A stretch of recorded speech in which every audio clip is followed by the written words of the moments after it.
Well, hello, Facebook. Today is Wednesday, September the 11th, 2019. I apologize, I'm reading a pop up that just came on my screen. I'm using a different video application, and so I got a message. But anyway, as many of you today was spent being very reflective. I think it's hard to experience a September 11th and not take yourself back to where you were in that moment in time. So I hope that we just continue to uplift those who were impacted directly by the events of that day, their families that they left behind, and then all of the people. And we see a lot of legislation right now about first responders, the health ramifications that I don't think we don't think about at the time. So today has been one of those days. As you can tell, my Facebook Live is a lot later than normal. So before I get into my HR moment, and by the way, this is HR Moments with Angela Hooper Menifield of Menifield and Associates, I have to tell you a little bit about my day. It was interesting. So one of the things whenever I coach and I speak and I do training, I always tell people that you're going to make mistakes. Forgive yourself, keep it moving. So today I made a big one. Had a really good day in spite of, but of course that's my attitude anyway. So today was BNI day. So I left the house 6:30 this morning to get to my BNI meeting, which was a really good meeting. By the way, we inducted a new member last week, and so then another gentleman who put in an application last week was there again for his second meeting. So hopefully he will be inducted soon. So real excited about the growth that's coming towards our group.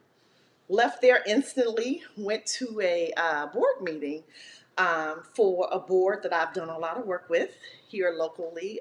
Love the team, love the organization.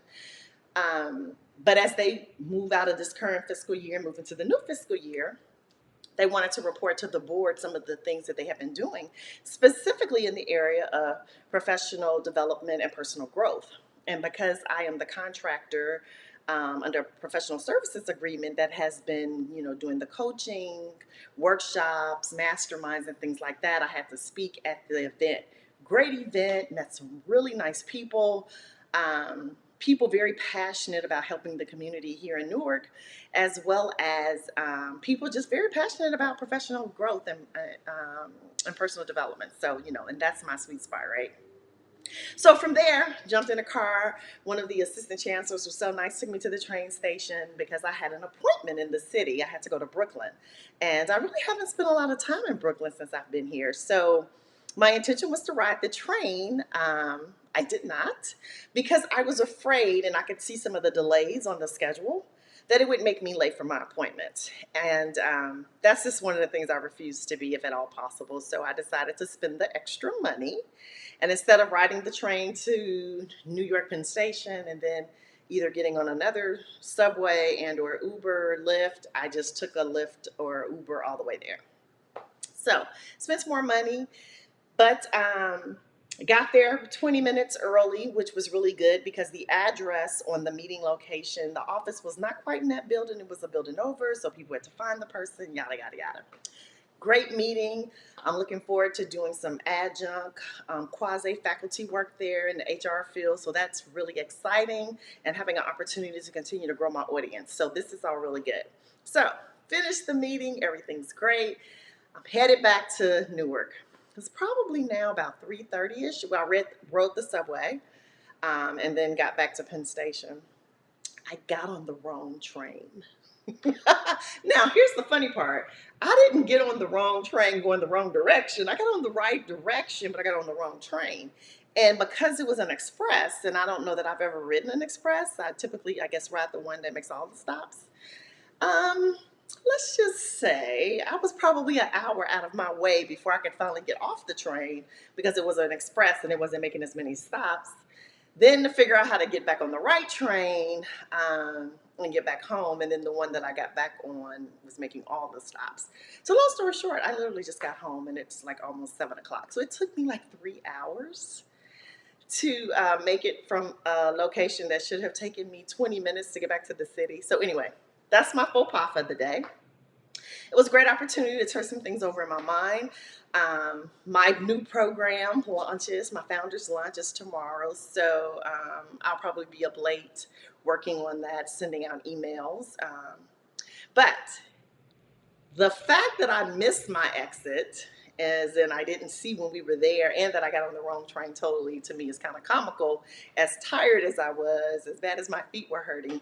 But I tell you guys this story is because guess what? We all make mistakes. We all have blunders, and life happens, and we will survive. Now, will I get off my feet for the rest of the night because of the agony and being in those heels all day for 12 hours? Yes.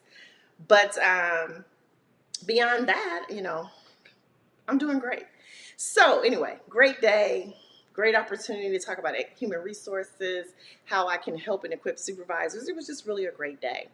So now to segue into part 3 of the implications of having our employees work, or knowingly expecting them to work, or if we don't expect it, not telling them to stop working. You can put it in any category that you want to.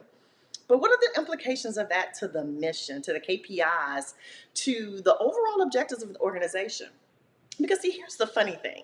I think we actually try to convince ourselves that when we work extra hours and just go from sun up to sundown, that we're more productive.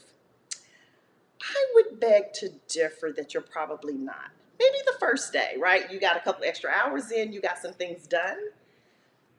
I'm inclined to believe, though, once your body hits that point where it's tired, it's not operating and functioning at the same level, you're really less productive. So what do I mean by that?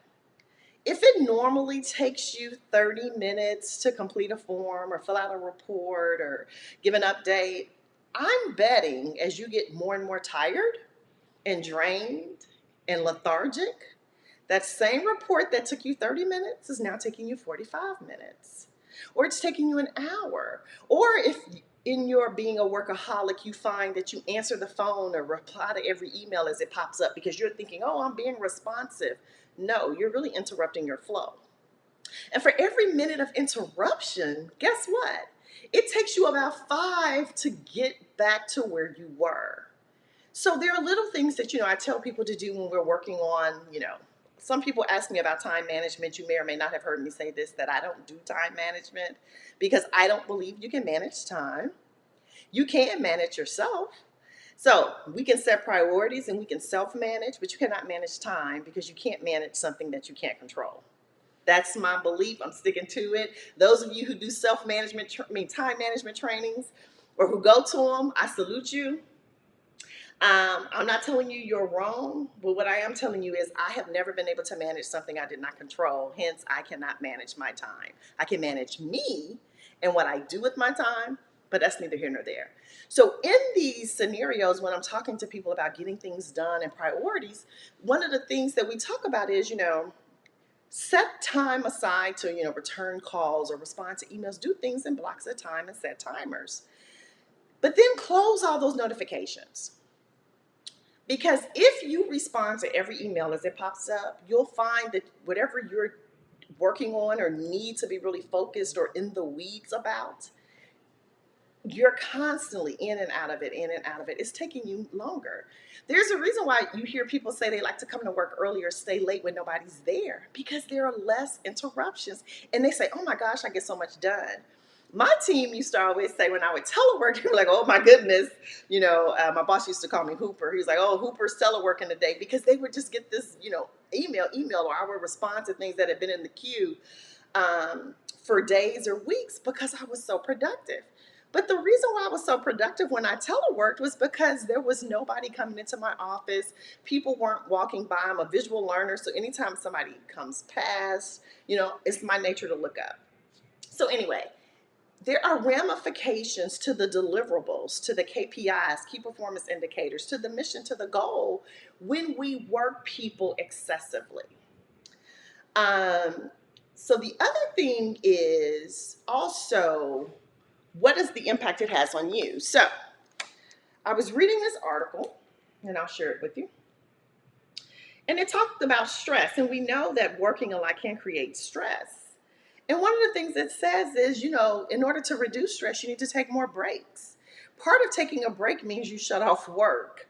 And so if you sit at your desk all day and night and you never take a break, you're going to find that it's going to impact your body. And again, it's going to impact how you feel about your work, the energy you have doing it. And again, it'll take you twice as long. John talks about in his book, Developing the Leader Within You 2.0, the margin time, the time that's in the margin. And he talks about how we message to ourselves that we really need to keep going and keep going, but really we're doing a disservice. Our brains need time to decompress. We need time to think. And when we allow that for not only ourselves, but we model that and allow that for our team, we put ourselves in a position that we can be more productive. So it's right past 10 minutes. I know I spent half the time telling you about my crazy day, but I'm really excited. I'll post a few pictures. The campus at this college was very nice. Brooklyn is really nice. Just walking around. But it's Wednesday night, September 11th, and I have appreciated those of you who watched live. And again, I always appreciate the comments and the support for those of you who have an opportunity to look at a later time. I guess I ask again that you share. I've been told over the years that I struggle at times with asking people for what I want from them, because I can be a tad prideful. So I'm telling you, because I have a lot of Facebook friends, support the effort, share the content, invite somebody to like the page, join the Facebook group. And if you know someone who's really interested in being a part of something that I think is going to be not only huge, but something that's going to have a lasting impact on the results of a lot of people, send me a message, because I would love for you to be a founding impact member of the BEST Supervisory Academy and Symposium. And BEST, BEST, Building and Equipping Supervisors and Teams. Again, I'm so excited. This is my new baby. And any of you who've ever had a dream or a passion or a baby inside you, when it's time to give birth, you just get excited. So I am really excited. And I just look forward to seeing where we're going to be in 3 to 5 years from now, how many members we're going to have in this organization. So again, thank you for watching this HR moment with Menifield and Associates. The next time, I think I'm going to try to see if I can simultaneously do a live on 2 different platforms. So that's my next goal. I'm really trying to learn some things with technology and just being more transparent with the good, the bad, the ugly, right? So thank you again, Angela Hooper Menifield and Associates, your HR moment. And like I said, launch tomorrow or tonight at midnight, so 12:01, of the BEST Supervisory Academy and Symposium Founders Launch. If you're interested in being a founding member and or using it as a mechanism to potentially be affiliate or something in the future, feel free to send me a message. I would love to share that information with you. Again, I don't spam my friends, so you won't get it otherwise. But I'd love to have you join us. So if you're going to invest in training anyway, why not here, right? Because I know this stuff changes lives. Have a great evening. Thanks for listening, and I'll talk to you soon. Bye.